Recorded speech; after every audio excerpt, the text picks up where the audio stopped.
Welcome to Spooky TV, and today we are going to talk about drill music. You know what I mean? Drill music has been popular on the American scene for maybe the last 5 years, I would like to say. But this movement is not indigenous to America.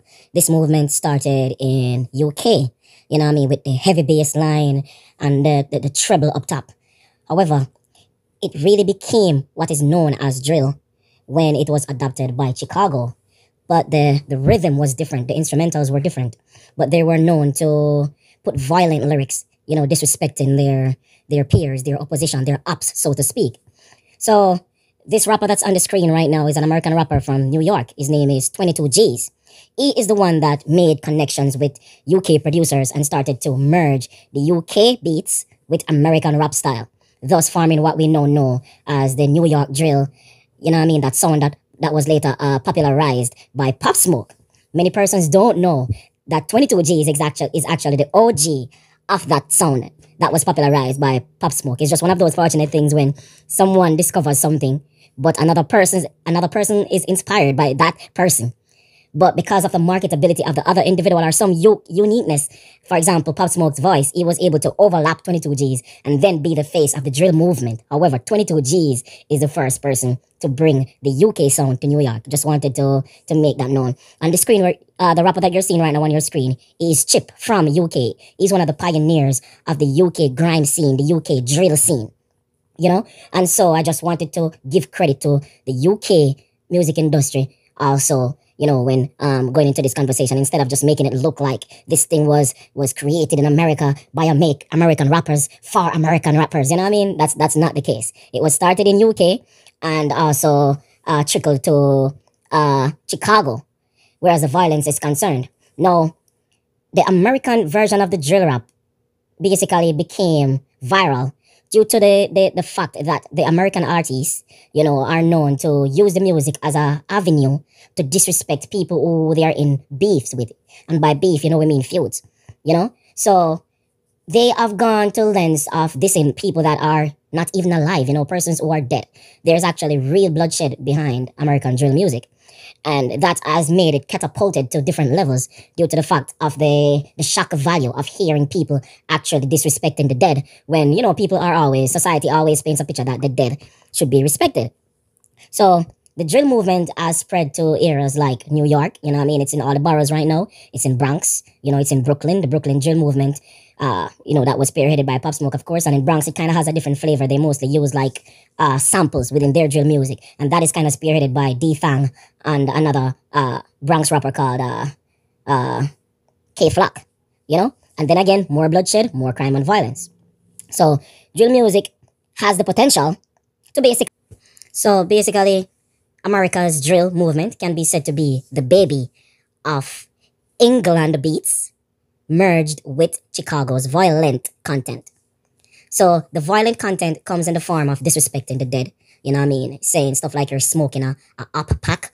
Smoking an up pack is a metaphor, you know, to signify that you're smoking on the ashes of your dead rival. So don't be fooled by all the fancy dance moves that you have come to associate with the drill movement. You know, people like Pop Smoke popularize a lot of the dance moves, you know.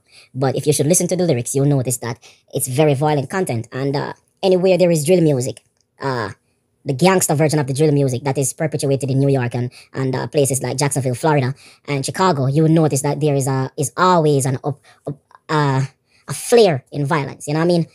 Up in the score, so to speak.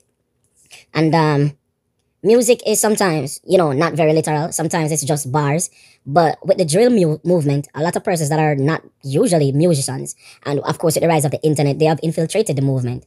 And so you have real gangsters, people who are really shooting in these streets, are practicing the movement, you know what I mean? They have bodies to their names, you know what I mean? And they're basically singing about it in the songs. And that is where self-snitching comes in, because where a lot of the police and law officials are concerned, they are able to charge people, arrest people, and imprison people, you know, just by listening to drill songs. You know what I mean? Like, if you should look on the internet some of the times and read some of the comment sections, you'll see people making jokes that, hey, since this movement came about, the police doesn't even have to do any research. They can just sit in their offices and watch any drill song, you know? And that is one of the sad realities of the drill movement. Because The drill movement is mostly practiced by youths, you know what I mean? A lot of them are like 16, 17, 18, 15-year olds, you know what I mean? And their minds are very impressionable, you know? A lot of them, they think they're grown men, but they're not fully grown, you know what I mean? They said that the brain is not fully developed even at age 25. So what says persons that are 17 and younger that are making these decisions, you know what I mean? To carry out revenge shootings and so forth, you know what I mean? And the sad thing about it, it is being spread to other states as well. Because as you know, like in the urban culture, originality is a scarce commodity. You know, persons want to follow what they see others doing and think that they'll be rich or famous by, you know, following the same type of music. That's why you'll see an artist come up with a particular style, and then you'll see like 6, 7, 8, 9, 10 artists with the same style. Then it becomes like a norm, a wave. And that is the same thing with the drill movement. So it has been sparking up violence in many areas that were calm for a long period of time. Like murders in New York has increased like immensely since the drill movement, you know what I mean? Some persons are saying it was better when New York wasn't being spoken about in the music scene, because with the drill movement, sure, it brought back New York to prominence. However, it also brought crime and violence along with it. Now, there is a small dancehall drill movement going on, but as it relates to the dancehall community, the beats for the most part, they aren't very popular in Jamaica, you know what I mean? Like you'll have like Skillibek who did a song on one of the drill beats, the UK beat version, you know what I mean? But that wasn't even a violent song, it was a freaky song, you know what I mean, about getting head done and all type of things. You know what I mean? So that was like a slack song.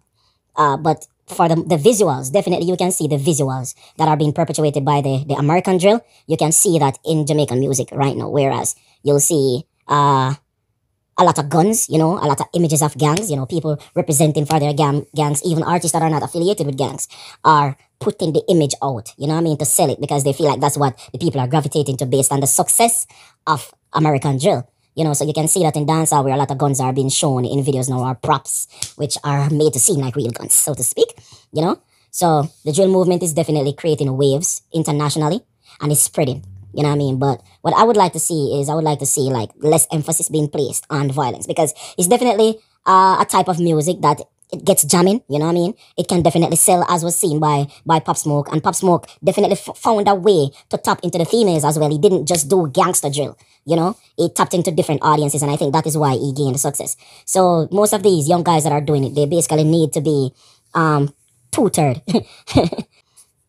on how to make good music, you know what I mean? Tutored on how to make good music. They need positive role models, you know what I mean? There needs to be intervention by artists that are already successful to say, hey, come under my wing, this is how you do it. You do not speak about this, you do not encourage that in your song, you know what I mean? And to see if some of these guys can be made into millionaires instead of being seen as criminals who are rapping over beats in this drill wave, because it has so much potential. I'm out.